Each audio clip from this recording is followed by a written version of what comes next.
Hello everybody, this is WarStory video blog and this is Military Museum of National Guard of Pennsylvania. And now you can see short review of this museum.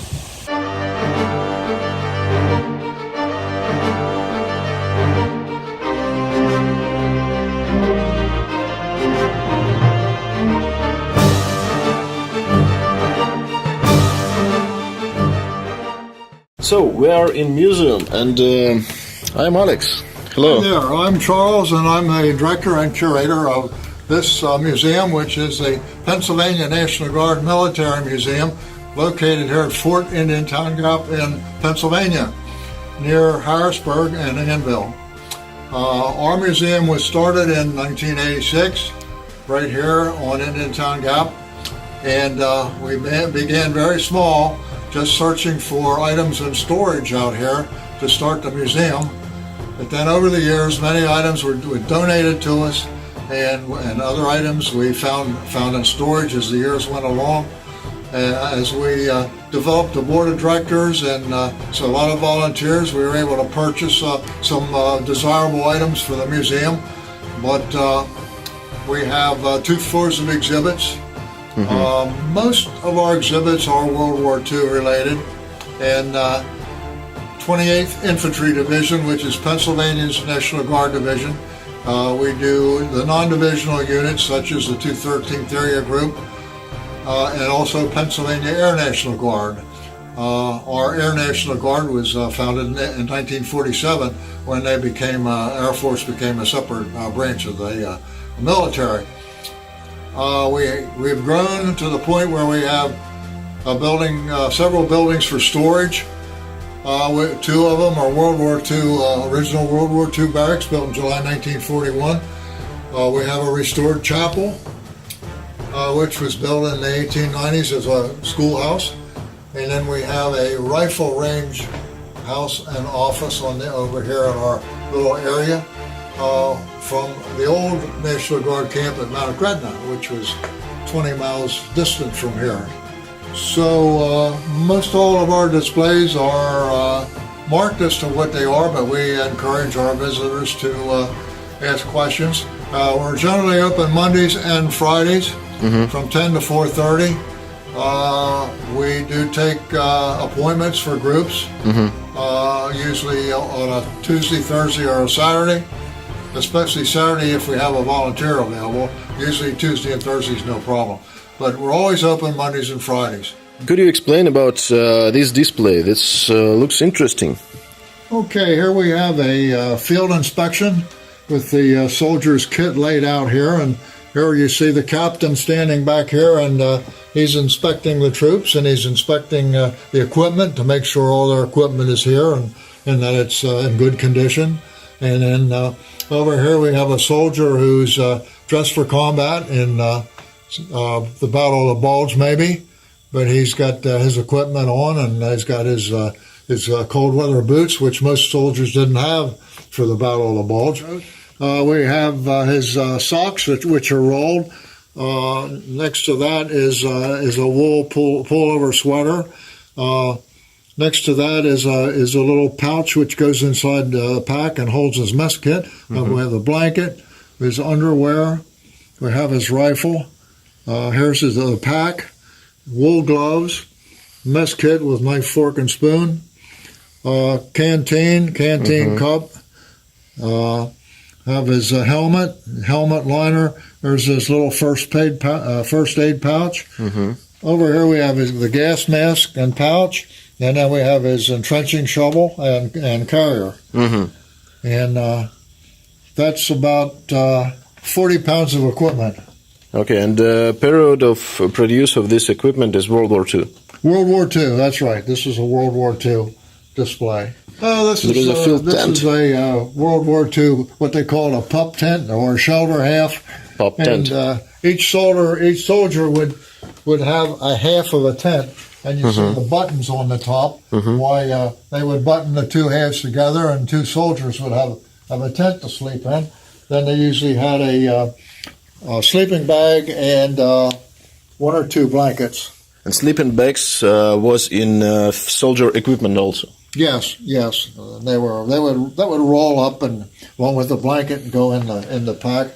Or sometimes the blanket might be like on a horseshoe roll, which would go on the outside of the pack. This is a soldier of the Pennsylvania Cavalry, and this would date from about 1915 or 1916. And he's got his saddle and everything's ready to go, ready to ride.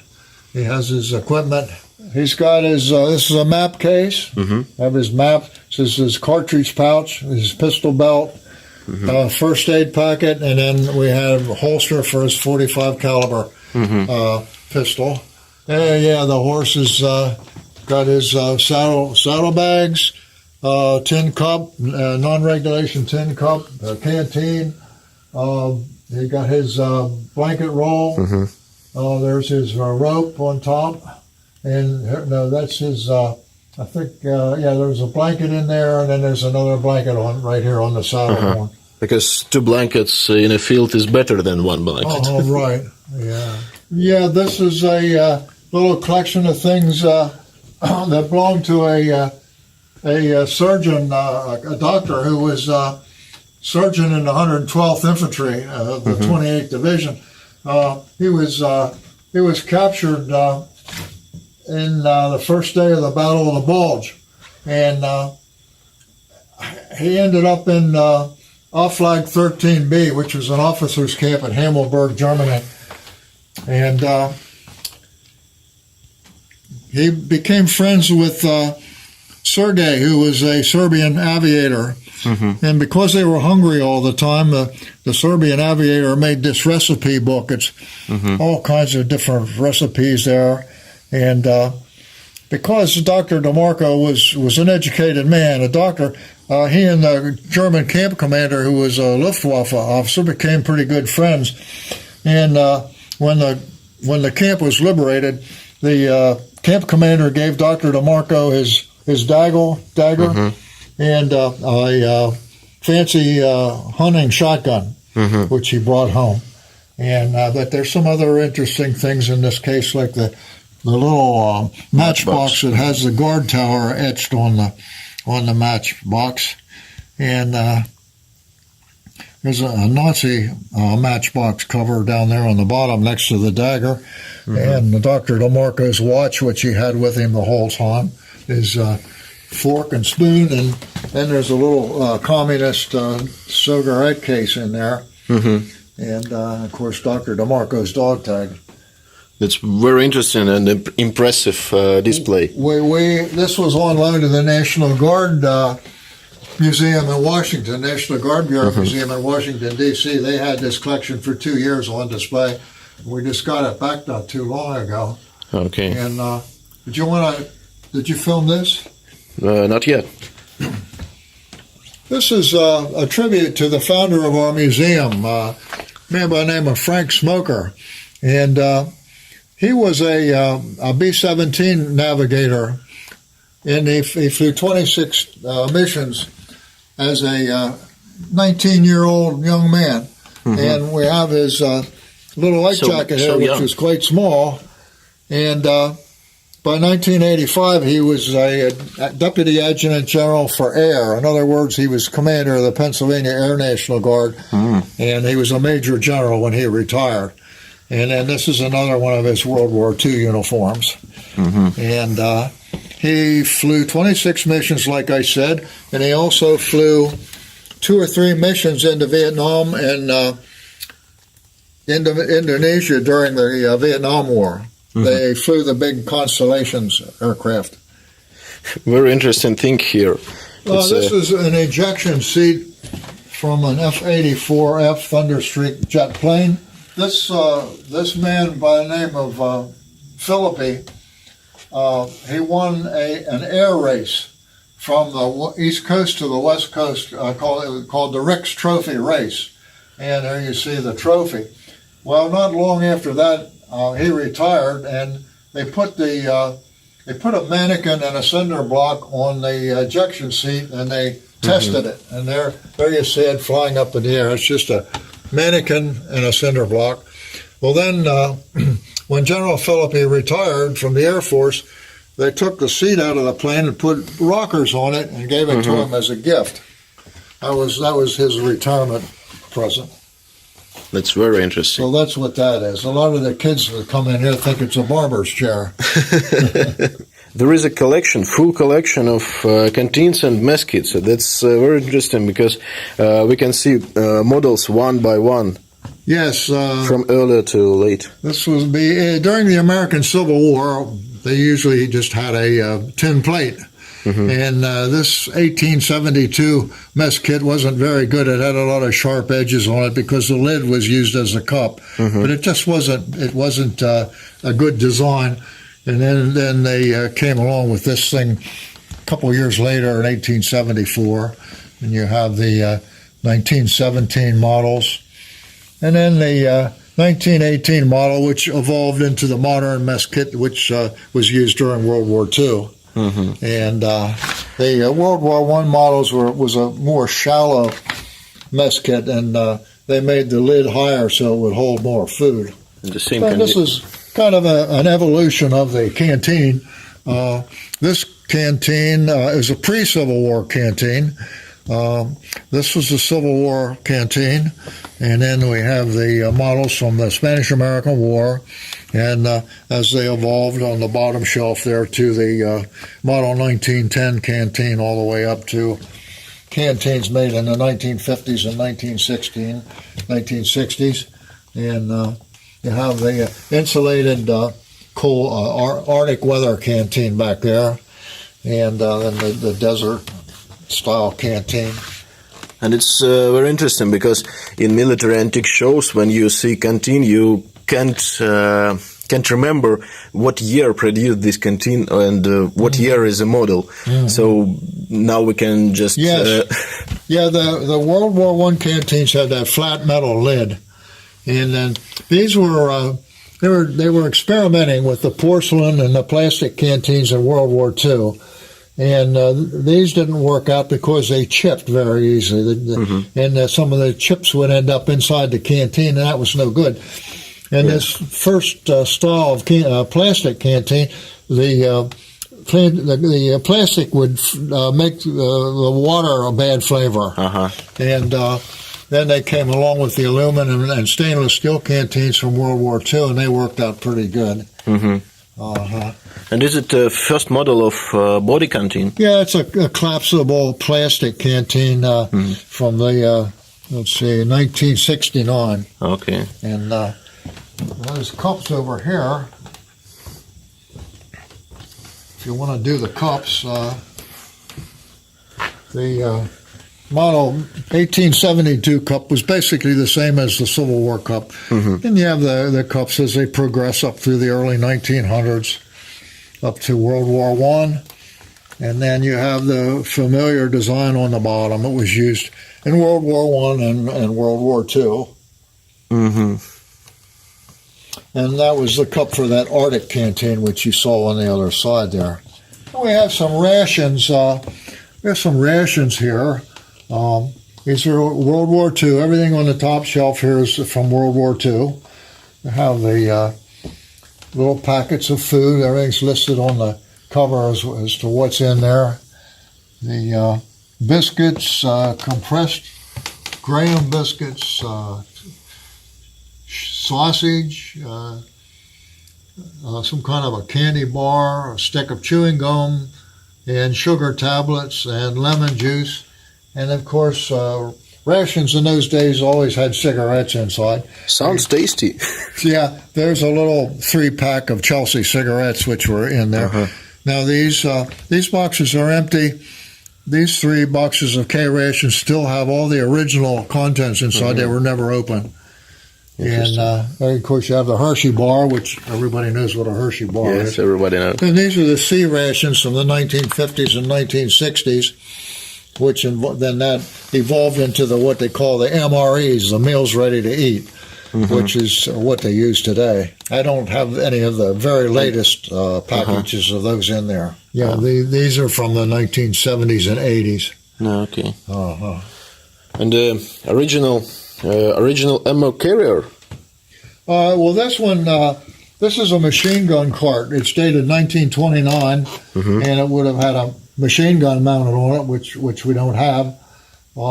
This box over here is cut out for a spare barrel, and I would imagine this was probably for an ammunition box, and maybe that one for a toolbox. Now this is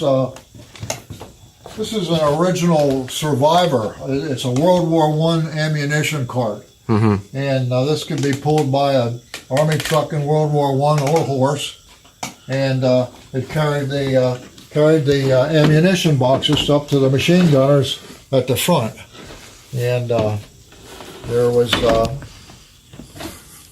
two types of ammunition boxes here, for a Vickers and a 1917 Browning machine gun. I think these are the Vickers, and those two are for the Browning, I believe. Maybe I have it backwards. Ah, yeah. Two different styles of the boxes and sizes. Yeah. Okay. Thank you. These still turn up at gun shows. This one is interesting because it's fully original. All original. Yeah, all original. Yeah, nice. Very good condition for wood things, you know. Yeah, this really is a Survivor. I don't think there's many of these around anymore. This is all mess hall equipment. You know, all this equipment. Much of it was found in storage out here when we started the museum in 1986, and most everything here deals in some way with eating, with food preparation, and feeding soldiers out in the field and also in the garrison area. You can see up here in the corner, you can see the fellow sitting at the table there, which would have been either in a day room or a mess hall. And this is about 1956. This would represent, and it'd be the same thing in World War II. I mean, it'd be basically the same, except the uniform is from about 1958. Okay. And we have the Lister bag, which is for water storage when they were out in the field, and of course the emergent heater, which boiled water so they could clean the mess kits. And there was always 3 of these in a row outside of the mess hall or the mess tent, and after you ate, you would have to clean up your mess kit, you know, in that boiling water. Okay. Yeah, first thing you do is take the brush and you clean whatever food was left on your plate, and then the next 2 would be just boiling and boiling and boiling, and there you dip the Army wanted you to get all the grease off of your mess kit, so you had to dip them in the boiling water to get all the grease off of the mess kits. Okay. And, that's a field freezer back there. Keeps some food frozen. And field freezer? A field freezer, yeah. This? Yeah, the box in the back there. Okay. It's a field freezer. And what period is it? 60s? Yeah, that would be 70s and 80s, I think. Okay. Yeah, it's not real old. We have the insulated food container where they prepare the food in the garrison area, then take it out into the field where the soldiers were training, and they would have hot food. And we have the 2 different models of field ranges. Usually they would haul 3 of those in the back of a 2.5-ton truck. A couple of different stoves. It's an Arctic cold weather stove. We have the 20-man squad stove. And back here, a little black barrel stove. That's an M1941 tent stove. Then an earlier model of the immersion heater. You have an officer's mess kit with a set of plates and dishes and things that a company officer would use. Yeah, there's a nice photograph of the fellow cleaning off his mess kit in one of those immersion heaters. This is the World War II version of the insulated food containers. There's 3 of those little cans inside of that container, and that would keep the food hot on the way out to the field. I have a Nazi banner here, which is autographed by members of the 28th Signal Company, and all the names are on there. This is a two small camp stoves. If you saw the movie Band of Brothers, you'll see the fellows in the snow after the Battle of the Bulge, and they're trying to heat some food on one of these little stoves. Well, a couple of early camp lanterns from the World War I period, and then next to that is a Coleman lantern from World War II. Of course, the milk can and an Army issue stool for milking. And how did you get all these items from the storage, from the antique? Well, a lot of this equipment we found in storage here at Fort Indiantown Gap when we were starting the museum. But then over the years, a lot of things were donated to us. A lot of things were donated, but we really found lots of World War II items in storage in 1986. Okay, we can start here. This case shows some of the early insignia worn by members of the Pennsylvania National Guard in the late 1800s up until about right before World War I. And you can see some of this insignia is quite colorful, and most of it has the famous Pennsylvania keystone in the design of the badge. The badges with the wreaths were worn by non-commissioned officers, and then you have the collar insignia and a couple early caps here from model 1902 enlisted man's cap and the First World War model 1902 officer's cap with the Pennsylvania State Seal on the front. The box leather knapsack, the soldiers didn't like the leather knapsack. But then they did away with that, and they brought in the canvas, which was much easier to handle. It was lighter, and it was easier for the soldiers to handle. And the 10th Pennsylvania Regiment in 1898 was the only Pennsylvania unit to go to the Philippines and fight in the Philippines during the Spanish-American War, a war with Spain. And there's a little magazine that was published in the Philippines during the Spanish-American War. And there is a cap here. Yeah, the little forge caps were worn. People associate with this type of hat with the Civil War, American Civil War, but they were actually worn up till 1895. Oh, okay. And this one was this is a model 1872, which would have been worn up to 1895. And have a little sewing kit, soldier sewing kit, and some other small things, a little Corps badge and Army lock and. Some relic items. Yeah, we were trying to put out some extra things for the 100th anniversary of World War I. This is very impressive when you put on your display relic items. These items show this action. Right, that's right. And of course, you know, these are found on the battlefields in a piece of shell fragment. And Did you know what those were? Yeah, that's for to damage horse legs. That's right. Yeah, caltrops. That's what we call them. Caltrops. Caltrops. Caltrops. Yeah. And then we have. They always called these pigtails because of they twisted into the ground, and that's what they mounted their barbed wire on.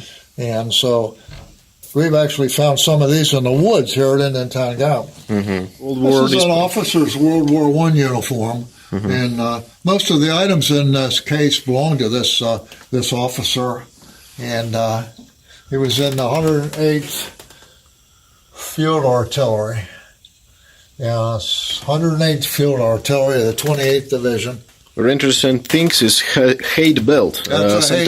Sometimes we can see it in the military shows with trophies, with the small buttons or. That's right. The soldier would find himself a German belt, maybe on a body or somewhere, or maybe, well, he'd get one somehow, and then he would collect the buttons from all the different countries that he could find buttons from, and he'd put those on his belt and bring that home as a souvenir. Leather map case. Another map case, that's right. Binoculars, binocular case.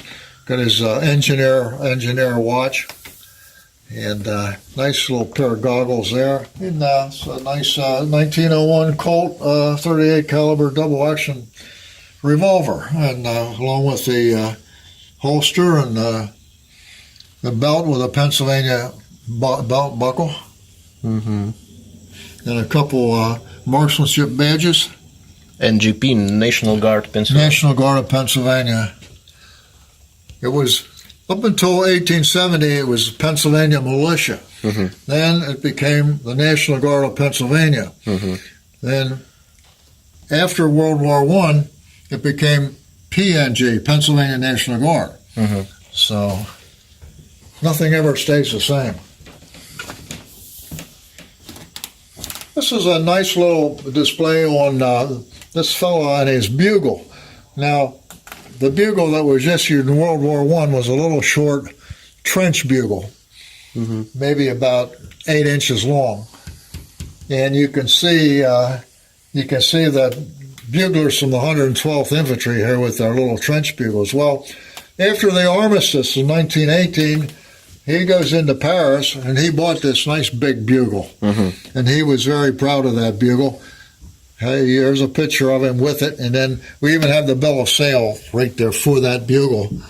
So that makes it nice. And then there's a couple rates here for musicians and buglers, and we have a haversack here for a band member of a band. And this is that man's jacket right here. That's his jacket. He's got his PFC rate right here on the sleeve as a bugler.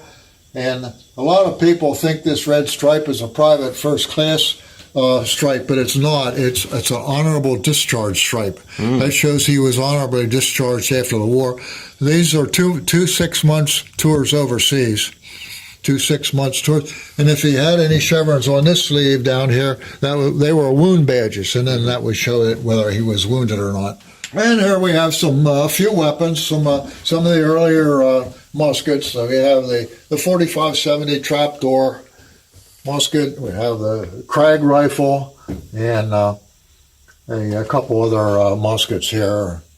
So Civil War Lehman musket, and we have another 45-70 trapdoor. That's the Civil War musket, and there's the NGP cartridge belt. This and a couple of the little marksmanship medals. There's one that's gold. Some trophies. These large trophies we found in storage. We found these in storage out here in 1989, and each one was in its own wooden crate, and they were still wrapped in 1919 dated newspapers. This is our medical display. A lot of this we found in storage out here. This would not have been in this building in World War II, but we wanted to display it, so we used this room, and I think it makes a nice little display.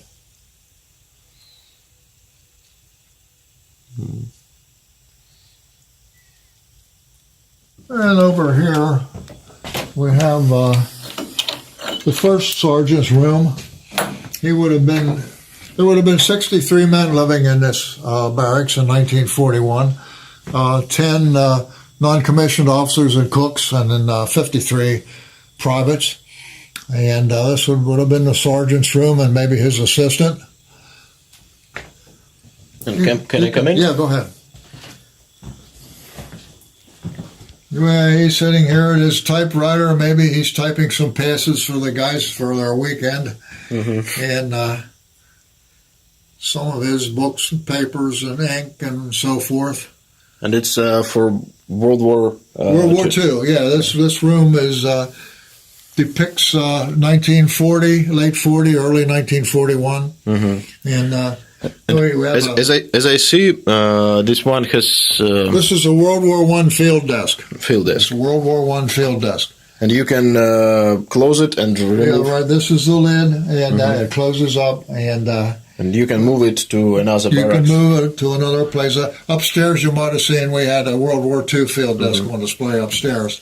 Okay. And but this Christmas is coming. Christmas is coming. Well, yeah, we're showing, December 1941. Yeah. Uh-huh. Yeah.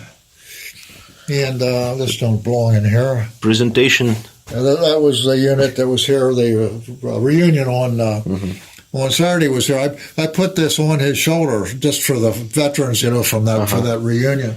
Okay. And there's a facsimile of the paper where Pearl Harbor was bombed in 1941. There is a huge booth here. Yeah, 17 double E. We found those in storage out here in 1989. It's really big. We can't see it on the screens, but I have European 44 size, and it looks children. Oh yeah, they show wear. Somebody wore them. We don't know who, but they show wear. Don't know who wore them. There's an old card inside that said "largest size shoe ever issued by the Pennsylvania National Guard."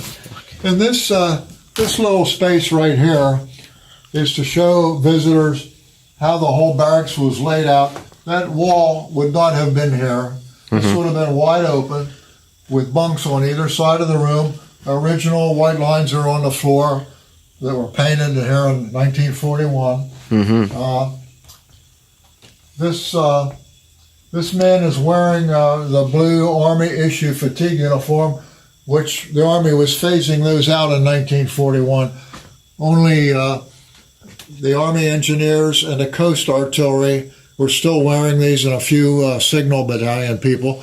But they're Army issue. They have U.S. Army on the buttons, and they're quite rare. The leggings and the boots are all original. Then the fellow over here next to him is dressed in the more familiar brown uniforms.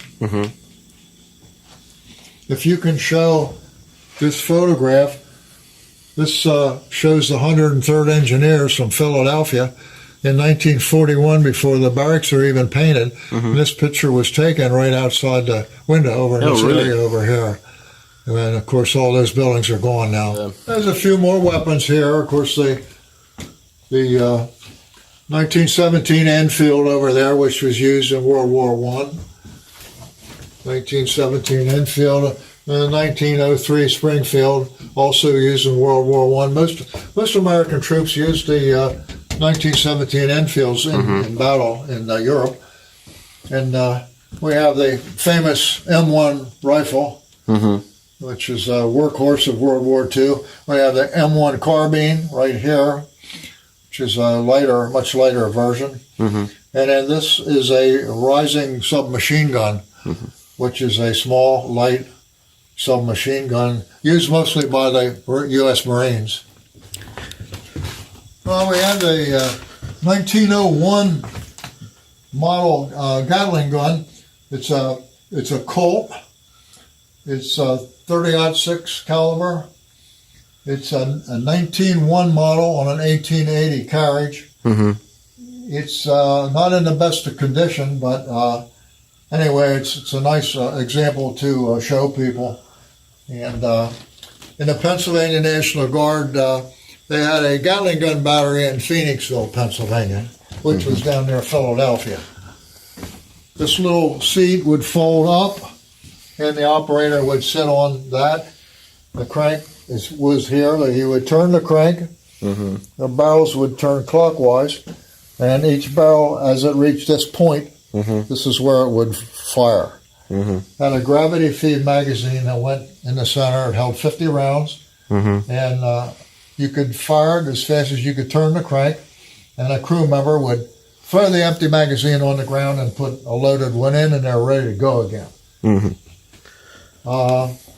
This is a 37 millimeter cannon. These were developed as an anti-tank gun in World War I. This was made by Bethlehem Steel Company.